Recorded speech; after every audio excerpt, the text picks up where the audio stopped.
Hello aspirants and future officers, आपका स्वागत है अनअकैडमी के अनस्टॉपेबल प्लेटफॉर्म पर। और मैं फिर से पॉपुलर रिक्वेस्ट के ऊपर लेकर आया हूं एक ऐसा वीडियो जहां पर हम डिस्कस कर रहे हैं इंपॉर्टेंट इकोनॉमिक टर्म्स जो कि आपके लिए इकोनॉमी की फाउंडेशन बनाने के लिए बहुत ज़रूरी है।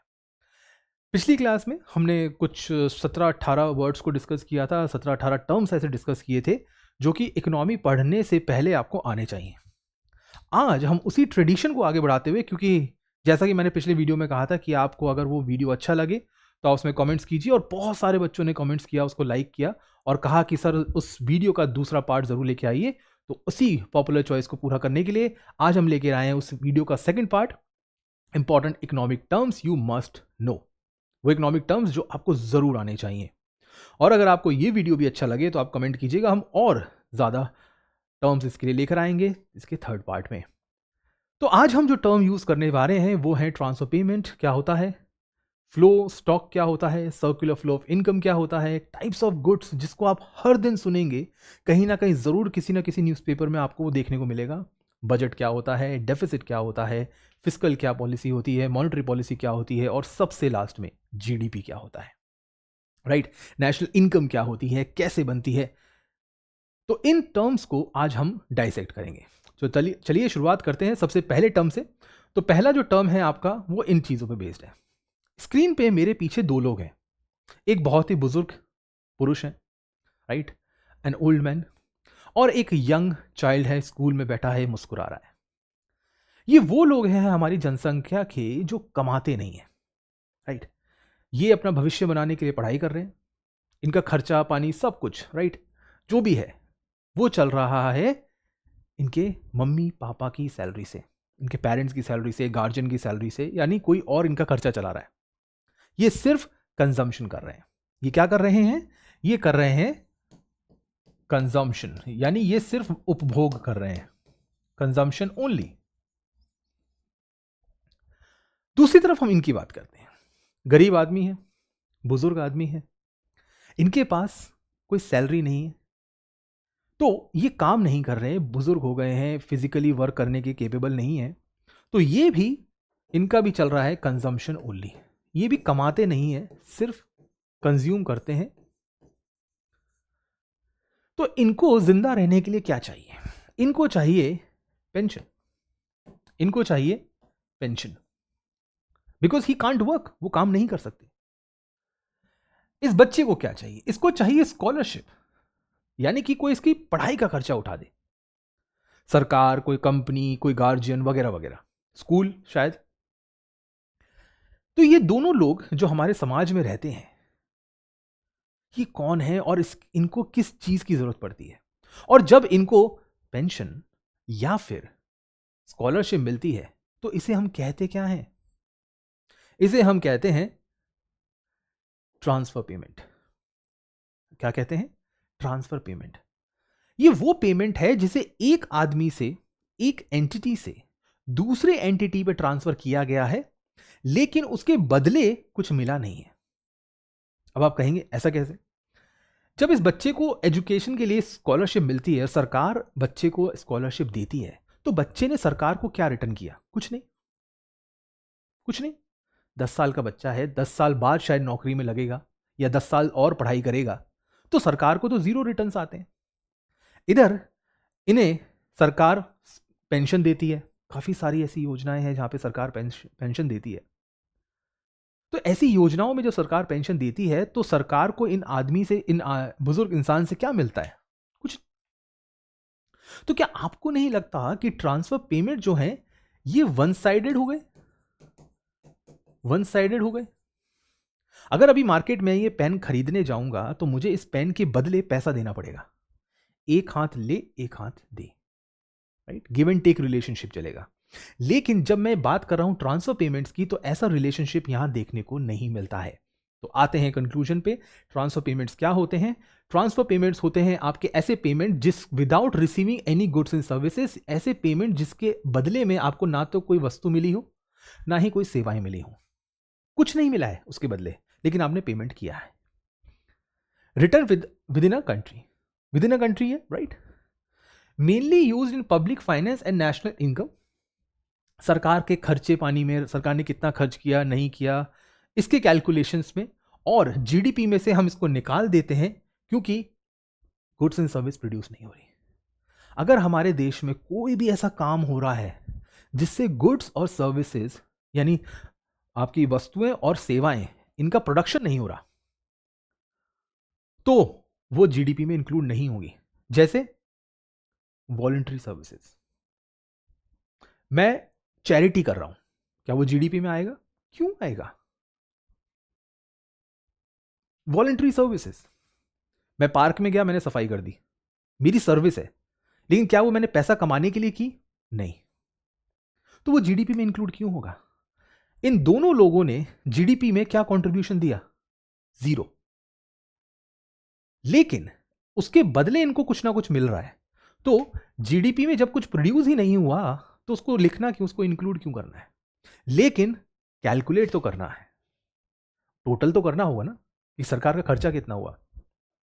एग्जाम्पल ट्रांसफर पेमेंट्स के, pension, unemployment benefit, scholarship, subsidy, social security वगैरह वगैरह, इनके खिलाफ सरकार को लगभग कुछ नहीं मिलता है।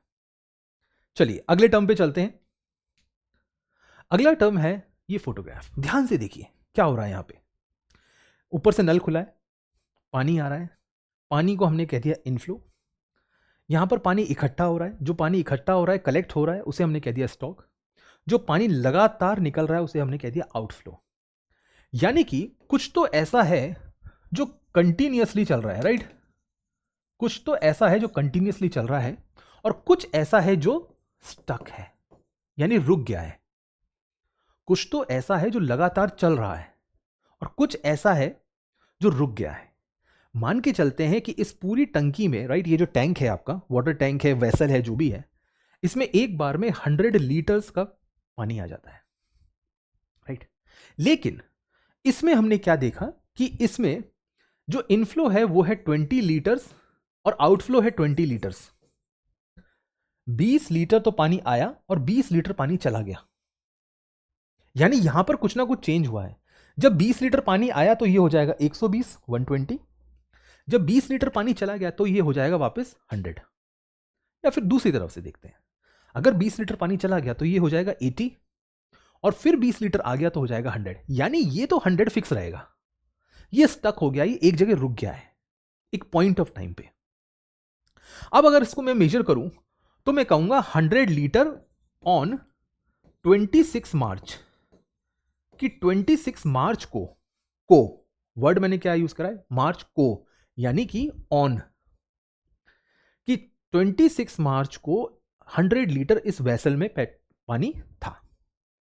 अगर मैं ये देखूं तो मैं कहूंगा कि मॉर्निंग 26 मार्च से, क्योंकि मॉर्निंग में इनफ्लो शुरू होता है और इवनिंग में आउटफ्लो हो जाता है, इवनिंग 26 मार्च तक जो हुआ वो हुआ है मेरा फ्लो। अब इनफ्लो हुआ या आउटफ्लो हुआ? चलिए अब फिर से एक और चीज सीखते हैं। बहुत सिंपल चीज है, जो एक पर्टिकुलर पॉइंट पे बताई जाती है उसे हम मेजर करते हैं पॉइंट ऑफ टाइम पर। वक्त की वो घड़ी जहां पर हमने उसे मेजर कर लिया है वो रुक सा गया है, इसे हम कहते हैं, क्योंकि एक पॉइंट से आप दूसरे पॉइंट पे जाते हो, तो इसे हम कहते हैं period of time. Period of time, वक्त का अंतराल। अब इनके एग्जाम्पल सुनिए, क्योंकि इकोनॉमिक्स में जब हम इस चीज को इस्तेमाल करते हैं, ये लगभग हर सब्जेक्ट में इस्तेमाल होगा, जब इकोनॉमिक्स में हम इन चीजों को इस्तेमाल करते हैं तो हम इन्हें कहते हैं स्टॉक वेरिएबल और फ्लो वेरिएबल। आई रिपीट, जब हम इकोनॉमिक्स में इन्हें इस्तेमाल करते हैं तो हम कहते हैं स्टॉक वेरिएबल और फ्लो वेरिएबल। सबसे पहला पॉइंट जो मैंने आपसे बताया कि ये होता है पॉइंट ऑफ टाइम में मेजर। पॉइंट ऑफ टाइम कुछ भी हो सकता है, आज के दिन, इस महीने, इस साल, लेकिन जब मैं महीने की बात करूं और मैं कहूं कि 1 तारीख से 30 तारीख के बीच, तो वो हो जाएगा वेरिएबल, वो हो जाएगा period of time, period of time. कितना सिंपल है। जब हम इकोनॉमिक्स में इनको पढ़ते हैं तो हम किस एग्जाम्पल से पढ़ते हैं? सबसे बड़ा सवाल, जब हम इकोनॉमिक्स में इसको पढ़ रहे हैं तो एग्जाम्पल क्या होंगे? मान के चलते हैं कि मेरे पास, अच्छी ही बात करेंगे, मान के चलिए मैंने 50 करोड़ की संपत्ति बना ली अपनी पूरी जिंदगी में। अब आज मैं, अगर मुझसे कोई पूछे कि आपके पास कितनी संपत्ति है और मैं कहता हूं मेरे पास 50 करोड़ की है आज, तो वो हो गया ये, यानी वेल्थ, राइट। तो सबसे फेमस एग्जाम्पल जो स्टॉक का होता है वो होती है वेल्थ, वो होती है वेल्थ। लेकिन अगर मैं दूसरी तरफ बात करूं कि यहां पर मैं क्या एग्जाम्पल लिखूंगा, तो यहां पर तो बहुत सारे एग्जाम्पल हैं, और सबसे फेमस जो 2 एग्जाम्पल हैं उनमें एक आ जाएगा आपके इन्वेस्टमेंट, इन्वेस्टमेंट एंड जीडीपी। क्योंकि हम जब भी इन्वेस्टमेंट या जीडीपी को नापते हैं तो हमेशा हम ये कहते हैं कि ये एक पॉइंट से शुरू होकर दूसरे पॉइंट तक जाएगी। यानी पिछले 1 महीने में 1 तारीख से 30 तारीख के बीच कितना इन्वेस्टमेंट हुआ, या पिछले फाइनेंशियल ईयर में जीडीपी कितनी रही 2025 से 2026 तक से तक। तो ये हो गया आपका वेरिएबल, फ्लो वेरिएबल। इकोनॉमिक्स में कई जगह आप कभी भी न्यूज़पेपर पढ़ेंगे तो हमेशा ऐसे ही एग्जाम्पल नजर आएंगे, और आपको ये पता होना चाहिए कि वहां पर फ्लो की बात हो रही है या फिर स्टॉक की बात हो रही है। आगे बढ़ते हैं। ये फोटोग्राफ्स देखिए, राइट। यहां पर एक फैमिली है, खुशहाल फैमिली है, राइट, 3 जनरेशंस हैं, और यहां पर है कुछ कंपनीज। तो ये तो हो गया आपका house hold sector, house hold sector, जिसमें मेरा घर, आपका घर, सबका घर, राइट। प्रधानमंत्री का भी घर आ गया, खिलाड़ियों का घर आ गया, फिल्म स्टार्स का, मतलब हर किसी का घर आ गया, हमारे देश में जितने भी घर हैं। दूसरी तरफ आ जाती है कंपनीज, राइट। तो ये हो जाएगा आपका फर्म सेक्टर। तो फिर हम टॉपिक क्या पढ़ रहे हैं?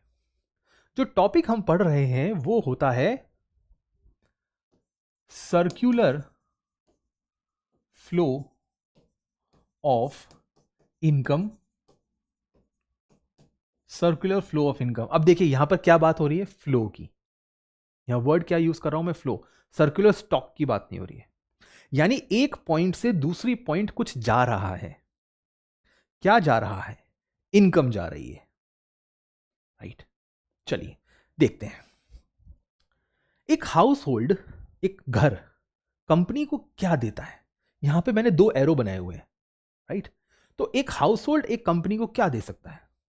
2 चीजें है, तो बहुत कुछ, लेकिन हम 2 एग्जांपल लेके चलते हैं। पहला है सर्विस, सर्विसेज यानी लेबर। हो सकता है कि इस घर के कुछ लोग इन कंपनीज में काम करते हैं, तो लेबर है, इंप्लॉइज हैं, वर्कर हैं, राइट। तो ये सर्विस प्रोवाइड कर रहे हैं, इसे हम कहते हैं रियल फ्लो, रियल फ्लो। जब घर के लोग किसी कंपनी में काम करने जाते हैं और उनको वहां से मिलता है salary, wage, right, monthly salary मिलती है। चलिए, तो उधर से हमने जॉब करा और जॉब से मिल गई हमें सैलरी, तो सैलरी तो पैसा होती है, इसको हम कहेंगे मनी फ्लो। यहां पर क्या है, मनी जो है वो फ्लो कर रही है, इस पॉइंट से इस पॉइंट तक मनी फ्लो कर रही है। बढ़िया है। क्या इसका रिवर्स भी होता है? बिल्कुल होता है। चलिए देखते हैं कैसे। ये कंपनीज हमें क्या दे रही हैं? कोई गुड्स या सर्विस। चलिए कोई एग्जांपल लेते हैं, एयरटेल। एयरटेल आप सबने सुना है। तो एयरटेल हमें क्या दे रहा है, इस घर को क्या दे रहा है? एयरटेल, एयरटेल दे रहा है 5G सर्विस, 5G सर्विस। मैंने सिर्फ सर्विस का एग्जांपल लिया है, आप गुड्स का भी एग्जांपल ले सकते हैं। तो एयरटेल हमें क्या दे रहा है? एयरटेल हमें दे रहा है 5G सर्विसेज, यानी मोबाइल सर्विसेज। क्या हम एयरटेल को कुछ दे रहे हैं इसके बदले? बिल्कुल दे रहे हैं। हम एयरटेल को दे रहे हैं पैसा, यार, मंथली सब्सक्रिप्शन। जो मंथली सब्सक्रिप्शन होता है ये हम दे रहे हैं। तो इसे कहते हैं सर्कुलर फ्लो ऑफ इनकम। इनका खर्चा इनकी इनकम बन जाती है और इनका खर्चा इनकी इनकम बन जाती है, और इसी तरह से पूरे देश में पैसा जो है वो घूमता रहता है, इसीलिए इसको कहते हैं सर्कुलर फ्लो। इसमें आप दो और पार्टीज को जोड़ सकते हैं। यहां पर है हाउस होल्ड सेक्टर, यहां पे फर्म सेक्टर। इसमें हम दो और जोड़ सकते हैं। पहला होता है सरकार यानी गवर्नमेंट सेक्टर, पब्लिक सेक्टर, और चौथा जो होगा यानी फोर्थ नंबर पे जो आएगा उसे हम कहेंगे एक्सटर्नल सेक्टर, कि हम विदेश को भी इसमें जोड़ देते हैं। और वही होगा, वहां भी आप कुछ पैसा देंगे, कुछ सर्विसेज देंगे, कुछ पैसा लेंगे, कुछ सर्विसेज लेंगे, और सर्कुलर फ्लो ऐसे ही बढ़ता चला जाएगा। तो इकोनॉमी में आपको यह समझना बहुत जरूरी है, क्योंकि आप इकोनॉमिक्स के बेसिक्स पढ़ रहे हैं, कि जब भी हम कभी आगे किसी चीज पे बढ़ेंगे तो ये टर्म्स, ये शब्द, ये डिक्शनरी, ये वर्ड्स आपको बहुत काम आने वाले हैं, राइट। चलिए तो आगे बढ़ते हैं। ये है मिस्टर चिंतामणि, 5th क्लास का एक छोटा सा स्टूडेंट। मैंने इसको 4-5 चीजें दे दी। मोबाइल दे दिया, मैंने इनके हाथ में एक बॉल पकड़ा दी, एक मैंगो दे दिया और एक किताब दे दी। और मैंने चिंतामणि से पूछा कि बेटा ये बताओ ये सब हैं क्या, वॉट आर दीज, ये क्या है। तो इसने कहा कि सर ये तो एक ड्यूरेबल गुड है, राइट। टाइप्स ऑफ गुड्स, जो मैंने लिस्ट आपको दिखाई थी उसमें लिखा था टाइप्स ऑफ गुड्स। फिर बोला सर ये इंटरमीडिएट गुड हो जाता है, ये कंज्यूमर गुड हो जाएगा, ये कैपिटल गुड हो जाएगा। लेकिन यहां पर उन्होंने क्वेश्चन मार्क भी डाल दिया, तो बच्चा कंफ्यूज है, लेकिन आप नहीं होंगे। तो चलिए जानते हैं कि कंज्यूमर गुड्स क्या होते हैं, कैपिटल गुड्स क्या होते हैं, इंटरमीडिएट गुड्स क्या होते हैं, durable, non durable, semi durable goods क्या होते हैं। आइए इन सब के ऊपर थोड़ी सी चर्चा करते हैं, क्योंकि इनमें से बहुत से ऐसे हैं जो जीडीपी में आते हैं, इंक्लूड होते हैं, और कुछ ऐसे हैं जो जीडीपी में इंक्लूड नहीं किए जाते हैं। तो चलिए शुरुआत करते हैं। सबसे पहला, फाइनल गुड क्या होता है। फाइनल गुड वो होता है जो आपके फाइनल कंजम्पशन के काम आएगा या फिर आपके इन्वेस्टमेंट के काम आएगा। चलिए, मिस्टर मैंने दो चीजें खरीदी। पहली चीज मैंने खरीदी एक कार, ठीक है। दूसरी जो मैंने प्रोडक्ट खरीदा वो मैंने खरीदा एक डिजिटल बोर्ड, जिसपे मैं अभी पढ़ा रहा हूं, डिजिटल बोर्ड, राइट। ये दो चीजें मैंने खरीदी।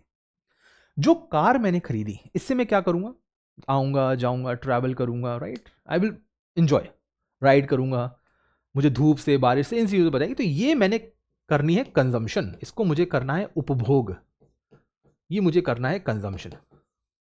क्या मैंने ये कार किसी और को दी चलाने के लिए? नहीं, ये कार मैं यूज कर रहा हूं। कौन यूज कर रहा है? मैं यूज कर रहा हूं, आई एम यूजिंग इट। मेरे आगे ये कार किसी को नहीं मिलेगी, मैं ही इसको यूज कर रहा हूं। तो ये फाइनल कंजम्पशन हो गया, मतलब मेरे बाद इस कार को कोई इस्तेमाल नहीं करेगा, ये मैंने कार बेचने के लिए नहीं खरीदी। अगर मैं एक डिजिटल बोर्ड खरीद रहा हूं और इससे मैं प्रोवाइड कर रहा हूं सर्विसेज, यानी कि ये डिजिटल बोर्ड मैंने खुद को पढ़ाने के लिए नहीं खरीदा है, किसी और को पढ़ाने के लिए खरीदा है, तो ये मैंने कर दिया इन्वेस्टमेंट। ये मैंने अपने करियर में एक कर दिया है इन्वेस्टमेंट। क्या कर दिया है? अपने करियर पे एक कर दिया है इन्वेस्टमेंट। तो कार मेरे खुद के इस्तेमाल के लिए कंजम्पशन, डिजिटल बोर्ड किसी और के इस्तेमाल में है, मैं उसको सिर्फ एक गुड के तौर पे यूज कर रहा हूं, कोई और सर्विस जनरेट करने के लिए। अब यहां देखिए, फाइनल गुड क्या होते हैं? It is a good use for final consumption, जैसे कार, या फिर इन्वेस्टमेंट के लिए। आप इन गुड्स के अंदर कोई बदलाव नहीं करते। मैंने कार को चेंज नहीं किया, मैंने कार को टैक्सी नहीं बनाया। There is no further value addition, मतलब उसके अंदर कोई चेंज नहीं आएगा। ना तो मैंने कार को चेंज किया, कार जैसी थी वैसी ही है, मैंने कार को टैक्सी नहीं बनाया। और जो डिजिटल बोर्ड था वो वैसा ही है, मैंने डिजिटल बोर्ड को आगे बेचा नहीं, राइट। उसको मैं इन्वेस्टमेंट के तौर पे यूज कर रहा हूं, मैं यूज कर रहा हूं उसको। तो वो हो जाते हैं final goods. It is included in GDP, बिल्कुल होंगे, क्योंकि कंजम्पशन हो रहा है। Example, car purchase, laptop purchase. अगर कार खरीदी आपने खुद के फायदे के लिए तो कंजम्पशन, फाइनल गुड्स। अगर आपने लैपटॉप खरीदा, एक इंजीनियर ने लैपटॉप खरीदा पढ़ाने के लिए, सॉफ्टवेयर बनाने के लिए, तो वो भी हो गया। इसके दो एग्जांपल्स होते हैं। पहला होता है कंज्यूमर गुड्स, जो कंज्यूमर यूज करे, जैसे मैंने अभी आपको कार बताया, मैं कंज्यूम कर रहा हूं उसको। दूसरा एग्जांपल हो जाता है कैपिटल गुड्स। कैपिटल गुड्स मतलब जिसको मैं यूज तो कर रहा हूं, जैसे मशीन, इक्विपमेंट्स, बिल्डिंग, टूल्स, जैसे यहां पे लैपटॉप टूल्स हो गया, डिजिटल बोर्ड मेरा टूल्स हो गया। ये वो चीजें हैं जिसे मैं अपने बिजनेस में यूज करूंगा ताकि मैं और चीजें बना सकूं। तो अभी इस डिजिटल बोर्ड को यूज करके मैं क्या कर रहा हूं, मैं आपको पढ़ा रहा हूं, आप पढ़ रहे हैं। कंजम्पशन आप कर रहे हो, मैं नहीं कर रहा हूं। मैं तो इस बोर्ड को यूज कर रहा हूं आपके कंजम्पशन के लिए, मैं तो पढ़ा रहा हूं, मेरे लिए एक इन्वेस्टमेंट है। तो ये तो हो गया कैपिटल गुड। कंज्यूमर गुड्स जो कंज्यूम करे जाए कंज्यूमर के द्वारा, उसको आगे ना बेचा जाए और ना ही आगे उसका कोई इस्तेमाल किया जाए। ये तीन तरह के होते हैं, durable, non durable, semi durable. Durable का मतलब होता है कितना लंबे समय तक वो चलेगा, how long it is going to be available. जैसे मैं आपको छोटा सा एग्जांपल दूं, आपने सुबह सब्जी खरीदी, मार्केट में आप गए, ताजा फल सब्जियां आप खरीद के लाए, शाम तक हो सकता है वो खराब हो जाएगी या शायद कल खराब हो जाएगी। तो उसकी लाइफ कितनी हुई, 1 2 3 दिन बस। लेकिन अगर आप मार्केट से डिटर्जेंट खरीद के लाते हैं, राइट, डिटर्जेंट, तो वो हो सकता है 2 महीने, 3 महीने, 4 महीने, 6 महीने चल जाए। लेकिन जब आप मार्केट से एसी, फ्रिज, टीवी, कार, ये चीजें खरीद के लाते हैं, वो तो सालों साल चलती है। कुछ लोगों के पास घर में टीवी 5 साल से है, गाड़ी उनकी 10 सालों से है। तो कौन सा प्रोडक्ट, कंज्यूमर प्रोडक्ट, कितने टाइम तक चलेगा, वो होता है durable, non durable, semi durable. Non durable जो बहुत जल्दी खराब हो जाते हैं, वेस्ट हो जाते हैं। ड्यूरेबल जो बहुत लंबा चलते हैं, इलेक्ट्रॉनिक्स वगैरह। सेमी ड्यूरेबल जो बीच के, 2 महीने, 6 महीने, 8 महीने वगैरह वगैरह। अगर मैं एग्जाम्पल से आपको बताऊं तो आप स्क्रीन पे देख सकते हैं कि सारे इलेक्ट्रॉनिक्स आइटम्स, कार, घर, एसी वगैरह सब ड्यूरेबल से बहुत लंबे चलते हैं, 5 साल, 10 साल। सेमी ड्यूरेबल्स जो कुछ महीने चलते हैं, पैकेज फूड्स हो गया, राइट, ये सब चीज़ें। और जो नॉन ड्यूरेबल होते हैं, जो बहुत जल्दी खराब हो जाते हैं, वो होते हैं आपके फ्रूट्स, वेजिटेबल्स वगैरह वगैरह वगैरह। तो ड्यूरेबिलिटी का मतलब है, इसको मैं कहूंगा चलेबिलिटी, कितने दिनों तक वो चलेगा, दैट्स इट। चलिए आगे बढ़ते हैं और सीखते हैं और क्या तरह तरह के गुड्स होते हैं। तो अभी तक हमने क्या सीखा, फाइनल गुड्स क्या होते हैं, कंज्यूमर गुड्स क्या होते हैं, कैपिटल गुड्स क्या होते हैं, durable, semi durable, non durable, 6 तरह के हमने गुड्स देखे। अब हम देखते हैं इंटरमीडिएट गुड क्या होते हैं। चलिए इसका मैं आपको एक एग्जांपल देता हूं। मेरे पास है एक कार, अगर मैं इसको सेल्फ कंजम्पशन में यूज करूं, अगर मैं इसको सेल्फ कंजम्पशन में यूज करूं, तो ये तो हो जाएगा फाइनल कंजम्पशन यानी फाइनल गुड। मैंने क्या करा, मैंने कार खरीदी, उसको मैं खुद यूज कर रहा हूं, खुद मैं ऑफिस जाता हूं, घर आता हूं वगैरह वगैरह। तो ये तो हो गया मेरा सेल्फ कंजम्पशन। अगर एक, तो वो हो गई फाइनल गुड्स, क्योंकि इसके आगे इसको कोई यूज नहीं कर रहा। अगर मैं इसी कार को लूं और मैं इसको, राइट, टैक्सी बना दूं, मैंने किसी को दे दी, इस कार को मैंने किसी और को दे दिया कि भाई आप इसको टैक्सी की तरह चलाओ, गाड़ी मेरी है, मैंने किसी और को दे दिया, तो वो इंसान इस टैक्सी को एज अ टूल यूज करेगा, as a intermediate good use करेगा, राइट। तो ये हो जाएगी आपकी इंटरमीडिएट,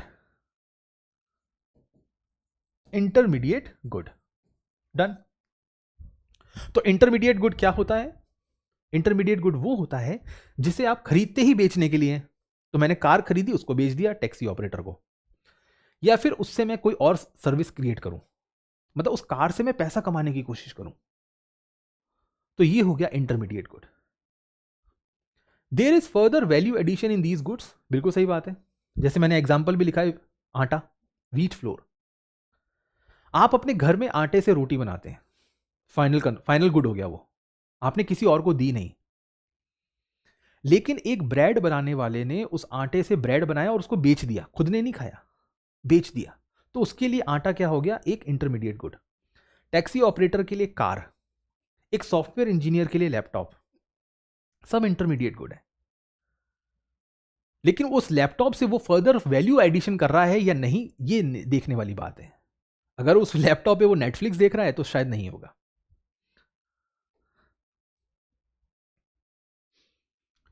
आप सभी इनको जानते हैं, ये हैं हमारे finance minister Mrs Nirmala Sitharaman जी।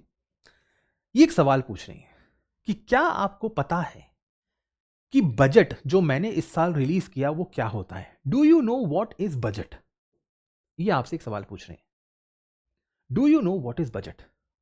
आपके घर में आपके मम्मी पापा, ग्रैंड पेरेंट्स या गार्जियन या फिर आप खुद बजट बनाते हैं कि इस महीने मेरे पास 20,000 रुपए हैं और इस 20,000 रुपए को मैं ऐसे ऐसे खर्च करूंगा। तो 20,000 रुपए जो आपके पास आए वो तो हो गया आपका रेवेन्यू, वो तो हो गया आपका रेवेन्यू। और जो आपने खर्चा करना है वो हो गया आपका एक्सपेंडिचर। तो फिर बजट है क्या? राइट, बजट है आपके गवर्नमेंट का खर्चा कहां से आता है और गवर्नमेंट कहां पे खर्चा करती है। सिंपल भाषा में बजट क्या होता है? बजट होता है सरकार का अर्निंग्स यानी उनका रेवेन्यू और उनका स्पेंडिंग्स यानी उनका एक्सपेंडिचर। पूरे एक साल में सरकार को कितना एक्सपेंडिचर करना है और पूरे एक साल में सरकार को कितना रेवेन्यू अर्न करना है, यह शो करता है आपके बजट। अब यहां पर लिखा है ईयर। ईयर क्या होता है? ईयर आपके स्टार्ट होता है 1 अप्रैल से और खत्म होता है 31 मार्च को। 1 अप्रैल से 31 मार्च को ये होता है फाइनेंशियल ईयर। 365 डेज का एक फाइनेंशियल ईयर। कैलेंडर ईयर नहीं, कैलेंडर ईयर तो जनवरी में शुरू होता है, ये होता है फाइनेंशियल ईयर। तो अभी 2025-26 फाइनेंशियल ईयर चल रहा है जो 31 मार्च को खत्म होने वाला है। तो ये हो गया आपका बजट। रेवेन्यू में क्या क्या आ जाएगा? आपके आ जाएंगे taxes, non taxes, dividend, right, बहुत सारी चीजें। और एक्सपेंडिचर में हर चीज। सरकार सड़क बना रही है, सरकार पेंशन दे रही है, सरकार इंटरेस्ट पेमेंट दे रही है, सरकार बजट डिफेंस के ऊपर खर्च करती है, हजारों खर्चे हैं सरकार के। सरकार स्कॉलरशिप्स वगैरह देती है, ये सब कुछ। तो एक साल में सरकार का पूरा खर्चा और पूरा का पूरा उसकी अर्निंग, इनको जब हम जोड़ लेते हैं तो जो बनता है उसे हम कहते हैं एनुअल फाइनेंशियल स्टेटमेंट, जो आम भाषा में कहा जाता है सरकार का बजट। चलिए आगे बढ़ते हैं। अगला जो टर्म है वो है इनसे संबंधित। एक ही इंसान है दो अलग अलग सिचुएशन पे। पहली सिचुएशन पे ये इंसान है कि इन्होंने महीने में बहुत ज्यादा मेहनत करी और महीने का 1 लाख रुपया कमाया, बहुत खुश है, थोड़े टेंशन में लेकिन फिर भी ठीक है। दूसरी तरफ इनकी हालत हो जाती है खराब, राइट, ये देखिए, राइट, ऐसा लग रहा है कि काफी दिनों से हॉस्पिटल में थे और अभी भी बाहर आए, या फिर किसी ने अच्छे से इनको पीट दिया है। क्यों? क्योंकि 2 लाख रुपए का खर्चा कर दिया। कमाया 1 लाख, खर्चा किया 2 लाख। यह है इनका रेवेन्यू और यह है इनका एक्सपेंडिचर। जब कमाई से ज्यादा खर्चा हो जाए तो उसे कहते हैं डेफिसिट। जब कमाई से ज्यादा खर्चा हो जाए तो उसे कहते हैं डेफिसिट। और अगर सरकार का खर्चा कमाई से ज्यादा हो जाए तो उसे कहते हैं बजट डेफिसिट। कितना सिंपल है। इसके अलावा बहुत तरह के डेफिसिट होते हैं, वो जब आप गहराई में सब्जेक्ट में उतरोगे तब आपको पता चलेगा। लेकिन अभी आपको इतना समझना है कि जब भी आपके सामने लिखा हुआ आता है कि बजट डेफिसिट आ रहा है, बजट डेफिसिट आ रहा है, इसको दूसरी भाषा में कहते हैं फिस्कल डेफिसिट।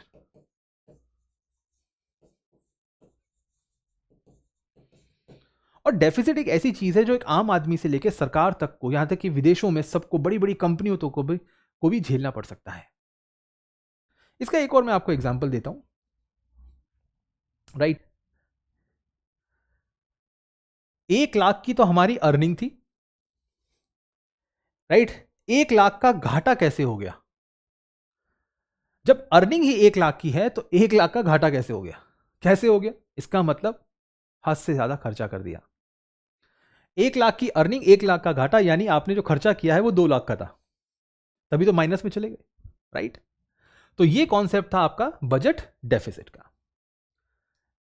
इस फोटोग्राफ में 2 लोग हैं, एक हमारे ऑनरेबल फाइनेंस मिनिस्टर हैं निर्मला सीतारमन जी, और मेरे लेफ्ट साइड में है आरबीआई के गवर्नर संजय मल्होत्रा जी। दोनों के बीच एक कॉन्वर्सेशन हुआ। मैंने दोनों से एक सवाल पूछा कि मैम आप जो करते हैं उसे क्या कहते हैं, और सर आप जो करते हैं उसे क्या कहते हैं। तो इन्होंने मुझे रिप्लाई ये दिया, मैम कहती हैं कि what I decide is fiscal policy, कि मैं जो भी करती हूं उसे कहते हैं फिस्कल पॉलिसी। ये मैम है क्या? मैम है गवर्नमेंट। और संजय मल्होत्रा जी कौन है? ये है सेंट्रल बैंक, ये है आपके सेंट्रल बैंक। अब आप कहोगे सर सेंट्रल बैंक क्या गवर्नमेंट नहीं है? ये भी गवर्नमेंट ही है, लेकिन ये गवर्नमेंट का वो पार्ट है जो बैंक से संबंधित है। ये गवर्नमेंट का वो पार्ट है जो फिस से संबंधित है, यानी खर्चे से, रेवेन्यू से और एक्सपेंडिचर से।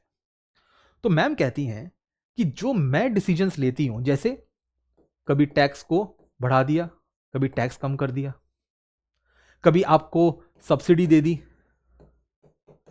राइट, कभी एक्सपेंडिचर बढ़ा दिया, जैसे कोविड के टाइम पे सरकार ने काफी ज्यादा खर्चा किया, बहुत खर्चा किया, क्योंकि फैक्ट्री सारी बंद थी, जीएसटी आता नहीं था, तो सरकार ने अपनी जेब से बहुत पैसा खर्च किया। ये टैक्स से संबंधित, एक्सपेंडिचर से संबंधित, ये जितने भी डिसीजन होते हैं इसे लेती है सरकार, मिनिस्ट्री ऑफ फाइनेंस। ये फाइनेंस मिनिस्टर है। इसे कहते हैं फिस्कल पॉलिसी, जो कि रेवेन्यू और एक्सपेंडिचर ऑफ द गवर्नमेंट से संबंधित होता है। तो फिस्कल पॉलिसी क्या होती है? सरकार के खर्चे से और सरकार की आय, यानी रेवेन्यू से, इनकम से जो भी लेखा जोखा होता है, जो भी अकाउंट्स होते हैं, उसे हम कहते हैं फिस्कल पॉलिसी। जो भी डिसीजंस ये लोग लेंगे उसे फिस्कल पॉलिसी कहते हैं। लेकिन जो ये डिसाइड करते हैं वो क्या होता है? वो होती है मॉनेटरी पॉलिसी। मॉनेटरी जो वर्ड है वो आता है मनी से। किससे आता है? मनी।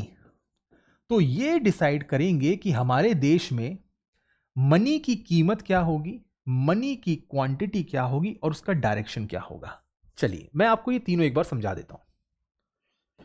कॉस्ट, क्वांटिटी और डायरेक्शन। जो मनी की कॉस्ट होती है उसे हम कहते हैं रेट ऑफ इंटरेस्ट। क्या कहते हैं? Rate of interest. तो आरबीआई मॉनेटरी पॉलिसी में क्या डिसाइड करता है कि देश की रेट ऑफ इंटरेस्ट कितनी होगी? क्वांटिटी, दैट इज हमारे देश में कितना पैसा होना चाहिए, सप्लाई ऑफ मनी। हमारे देश में पैसा कितना होना चाहिए, क्योंकि बहुत ज्यादा पैसा लोगों के हाथ में दे दोगे तो महंगाई आ जाएगी, लोगों से पैसा छीन लोगे तो फिर महंगाई खत्म हो जाएगी, बिल्कुल ही खत्म हो जाएगी, कीमतें गिर जाएंगी, लोग कुछ खरीदेंगे ही नहीं। तो हमें इतना पैसा रखना है कि लोग सामान भी खरीदते रहें और ज्यादा महंगाई भी ना आए। और तीसरा है डायरेक्शन, राइट, यानी कि कौन से सेक्टर में, सेक्टर वाइज एलोकेशन, कौन से सेक्टर में कितना पैसा देना है। एग्रीकल्चर में ज्यादा पैसा देना है, इंडस्ट्री में ज्यादा पैसा देना है, या किसी और सेक्टर में ज्यादा पैसा देना है। ये सारे डिसीजंस जब लिए जाते हैं सेंट्रल बैंक के द्वारा तो उसे कहते हैं, उन डिसीजंस को कहते हैं मॉनेटरी पॉलिसी। तो ये है आपका एक सिंपल सरल डिफरेंस फिस्कल पॉलिसी का और मॉनेटरी पॉलिसी का। अब हम चलते हैं हमारे इस डिस्कशन के लास्ट टारगेट पे, जो कि है जीडीपी, नेशनल इनकम, पूरे देश की आय। चलिए मैं आपको एक छोटा सा एग्जांपल बताता हूं। यहां पर है एक, कोई भी है एक, जैसे मान लीजिए मिस्टर राकेश। राकेश रहने वाले हैं मथुरा के, राइट, मथुरा के। इधर है गोपाल, गोपाल है भोपाल से, राइट। इधर है मान के चलिए इकबाल, इकबाल है हमारे हैदराबाद से, राइट, हैदराबाद से। इधर हूं मैं, राइट, दिल्ली से। इधर है विराट कोहली, जो कि इन दिनों मान के चलते हैं मुंबई में है। हम सब ने अलग अलग शहरों में मेहनत की, राइट, पैसा कमाया, गुड्स सर्विसेज प्रोड्यूस की। हम क्या करते हैं, हम सबकी इनकम का टोटल कर लेते हैं, राइट, हम सबकी इनकम को कर लेते हैं टोटल। और मान लो देश में ये 5 ही लोग हैं, तो ये 5 लोग इंडिया में रह रहे हैं, ये इंडिया के रेजिडेंट हैं। क्या है? रेजिडेंट है, ये यहां पे रहते हैं। यहां नागरिक से मतलब नहीं, आप यहां के सिटीजन हो या नहीं उससे मतलब नहीं है, आप इंडिया में रह रहे हो और इंडिया में ही आप कमाते हो, यानी आप इंडिया में रहकर इंडिया में कमाते हो, तो आप यहां के रेजिडेंट हो। इन सब की जब हम इनकम को टोटल कर लेंगे तो वो ये आ जाएगा। अब ये तो 5 लोग हैं, अगर मैं कहूं कि 145 हिंदुस्तानियों का 145 crore 145 crore 1 point right 145 crore Indians की सारी इनकम, जितने भी लोग जो भी कमाते हैं, कुछ लोग नहीं भी कमाते हैं, राइट, छोटे बच्चे हैं या फिर बहुत बुजुर्ग लोग हैं वो नहीं भी कमाते, कोई बात नहीं, लेकिन पूरे देश में जितने भी रेजिडेंट हैं उन्होंने एक साल में कितनी इनकम अर्न की, या फिर कितना एक्सपेंडिचर किया, या फिर कितना प्रोडक्शन किया। इन तीनों में से कोई भी एक मेथड आप ले लो, या तो आप देश में जनरेट हुई पूरी इनकम टोटल कर लो, या फिर हमारे देश में पिछले एक साल में कितना खर्चा हुआ है वो टोटल कर लो, या फिर हमारे देश में पिछले एक साल में कितने गुड्स और सर्विसेज बने हैं वो टोटल कर लो। तीनों में से कोई भी एक मेथड ले लो, तो जो आंसर आएगा उसे हम कहते हैं नेशनल इनकम। अब एक साल की जब बात आती है तो यहां भी फाइनेंशियल ईयर लगता है, यानी कि 1 अप्रैल से 31 March. National income refers to the total monetary value, क्योंकि यहां पर पैसे की बात हो रही है, कमाया, खर्च किया, पैसा ही तो है। Total monetary value of goods and services produce, तो यहां पर मैंने प्रोडक्शन मेथड लिया है, बाय अ कंट्रीज रेजिडेंट। भाई जो इंसान पाकिस्तान में रह रहा है उसकी इनकम से हमें क्या लेना देना, इंडिया में रहना चाहिए ना, तो resident with in a specific period, जो कि एक साल का होता है फाइनेंशियल ईयर, यानी कि 1 अप्रैल से 31 मार्च। बेसिक नेशनल इनकम को कहते हैं जीडीपी, जो सबसे लोएस्ट, जो सबसे बेसिक होती है। फिर इसमें हम बहुत सी चीजें जोड़ते हैं, घटाते हैं। पिछली क्लास में भी मैंने आपको कॉन्सेप्ट बताया था डेप्रीसिएशन का, हमने डेप्रीसिएशन हटा दिया, राइट, टैक्स से सब्सिडी को भी हम करते हैं, बाहर से विदेशों से जो इनकम आती है, यहां से जो इनकम चली जाती है, उन सबको जोड़ तोड़ के जो निकलता है उसे हम कहते हैं नेशनल इनकम। लेकिन जो सबसे पहला फॉर्मूला होता है उसे कहते हैं जीडीपी, सबसे बेसिक फॉर्मूला, और वो है ये। जीडीपी को मेजर कौन करता है हमारे देश में? National statistical office. ये आता है मिनिस्ट्री ऑफ स्टैटिस्टिक्स और प्रोग्राम इंप्लीमेंटेशन के अंडर। तो आपको मिनिस्ट्री तो पता होनी चाहिए कि भाई हमारे देश में कौन सी मिनिस्ट्री है जो नेशनल इनकम को कैलकुलेट करती है। अब इस फॉर्मूले में एक चीज लिखी है, वो है सी। सी का मतलब होता है हमारे देश में टोटल कंजम्पशन कितना हुआ, जी टोटल सरकार का कितना खर्चा हुआ, जी से गवर्नमेंट। आई का मतलब होता है टोटल इन्वेस्टमेंट कितना हुआ हमारे देश में, इन्वेस्टमेंट में भी लोगों ने खर्चा किया है। एक्स का मतलब होता है हमने एक्सपोर्ट से कितना कमाया, और एम का मतलब होता है हमने किसी भी चीज को इंपोर्ट करने में कितना पैसा खर्च कर दिया। जब आप इन सब को जोड़ोगे और इंपोर्ट को माइनस करोगे ऑब्वियसली, तो आपकी जो वैल्यू आएगी उसे कहते हैं जीडीपी, यानी हमारे देश की एक साल की टोटल कमाई। एक सवाल आपके दिमाग में जरूर आना चाहिए कि सर मैं कैसे पहचानूं कि कौन हमारे देश का रेजिडेंट है या नहीं है। अब मैं आपको एग्जैक्ट नंबर्स नहीं बताऊंगा, थोड़ा टेक्निकल हो जाएगा, लेकिन वो इंसान जो इंडिया में 6 महीने से ज्यादा रहा हो और उसने इंडिया में गुड्स एंड सर्विसेज प्रोड्यूस की, उसे हम रेजिडेंट मानते हैं।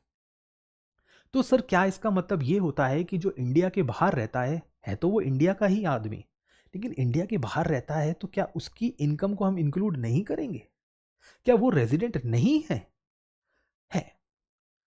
देखिए, हमारे देश के राजदूत जो दूसरे देशों में रहते हैं वो भी हमारे ही देश के रेजिडेंट कहलाते हैं। Who is included as resident of India, हमारे देश का रेजिडेंट कौन है? भले ही ये विदेशों में रहते हैं लेकिन ये हैं तो हमारे देश के नागरिक, हमारे देश के रेजिडेंट है, तो इनकी इनकम भी इंक्लूड हो जाएगी। दूसरा आता है वो टूरिस्ट जो बाहर घूमने गए, 10-15 दिन के लिए तो घूमने गए, वो कौन सा 6 महीने से दुबई में रहते हैं, नहीं, ये कुछ दिनों के लिए बाहर गए थे, तो इनकी इनकम भी इंडिया में ही इंक्लूड होगी। हवाई जहाज, राइट, या फिर आपके पानी के जहाज, शिप्स हों, एयरप्लेन्स हों, उस पर काम करने वाले क्रू मेंबर्स जो 2 दिन के लिए दुबई गए थे, फ्लाइट से वापस आ गए, ये भी इंडिया में ही इंक्लूड होंगे। इसके अलावा इंटरनेशनल ऑर्गेनाइजेशन में काम करने वाले इंडियंस, अगर वो इंडिया के बाहर काम, एनी ड्यूरेशन इन इंडिया, जैसे WHO हो गई, वर्ल्ड बैंक हो गया, इनकी इंडिया में ब्रांचेज हैं, वहाँ पे काम कर रहे हैं, या फिर इंडिया के बाहर वो 1 साल से कम काम कर चुके हैं, ये भी इंडिया के ही लोग कहलाएंगे। बेसिकली मेरे पीछे आप जितने भी लोगों को देख रहे हैं वो किसी ना किसी वक्त विदेश में होते हैं, लेकिन उनकी इनकम हमारी GDP में कैलकुलेट होती है। इतना ही नहीं, थोड़े से और भी हैं। जैसे हमारे फौजी जो दूसरे देशों में काम करते हैं, जैसे UN पीस कीपिंग फोर्स में इंडिया के काफी लोग काम करते हैं। हमारा कोई इंडिया का डॉक्टर, हम इंडिया का पेशेंट जो बाहर इलाज कराने गया है, काफी लोग जाते हैं, ये भी इंडिया में ही है। ये मैं समझना कि वो बाहर इलाज कराने गया है तो ये क्या हो गया, नहीं, वो इंडिया का ही रेजिडेंट कहलाएगा। ऐसा नहीं है कि उनको हम हटा देंगे GDP में से। और वो स्टूडेंट जो बाहर पढ़ने गए, क्योंकि पढ़ाई तो 2-3 साल की भी हो सकती है, तो क्या हम 6 महीने वाला क्राइटेरिया नहीं लगाएंगे? तो ये स्टूडेंट भी इंडिया के ही रेजिडेंट इंक्लूड होते हैं। अब इनका ऑपोजिट कर दो, वो विदेशी पेशेंट जो इंडिया में आए हैं, वो विदेशी स्टूडेंट जो इंडिया में आए हैं, या वो फौजी जो इंडिया में कुछ काम करने आए हैं, टेररिस्ट नहीं, वो फौजी जो इंडिया में कुछ काम करने आए, वो सब, इन सब का जब आप ऑपोजिट करोगे तो उन्हें हम नॉन रेजिडेंट का टैग दे देंगे, तो वो नॉन रेजिडेंट हो जाएंगे और इनको हम GDP में से निकाल देते हैं। तो ये एक बेसिक सा कॉन्सेप्ट था जो मैं आपको बताना चाहता था कि GDP क्या होती है, कैसे कैलकुलेट होती है, और कौन लोग हैं जो GDP कैलकुलेट करने में या GDP को बनाने में कंट्रीब्यूट करते हैं। आई होप गाइस आप सभी को मेरे बताए हुए ये सारे कॉन्सेप्ट अच्छे से समझ में आए होंगे। अगर आपको ये वीडियो अच्छा लगे, अगर आपने इससे बहुत कुछ सीखा है, तो लाइक करना ना भूलें, वीडियो को अपने बाकी फ्रेंड्स के साथ शेयर करना ना भूलें, और हमें इस चैनल को सब्सक्राइब करना ना भूलें। और जाने से पहले अगर आप चाहते हैं कि इस वीडियो का एक एक्सटेंशन हम और लेकर आएँ और कुछ और सेलेक्टेड वर्ड्स को हम जरूर उस पर एक वीडियो बनाएं, तो नीचे कमेंट बॉक्स में ज़रूर कहें कि सर 3rd पार्ट ज़रूर लेकर आएँ। हम पूरी कोशिश करेंगे एक 3rd पार्ट आपके लिए और लेकर आएँ और आपकी GDP के कोर और बेसिक टर्म्स ज़रूर क्लियर करें। Thank you everyone, all the best.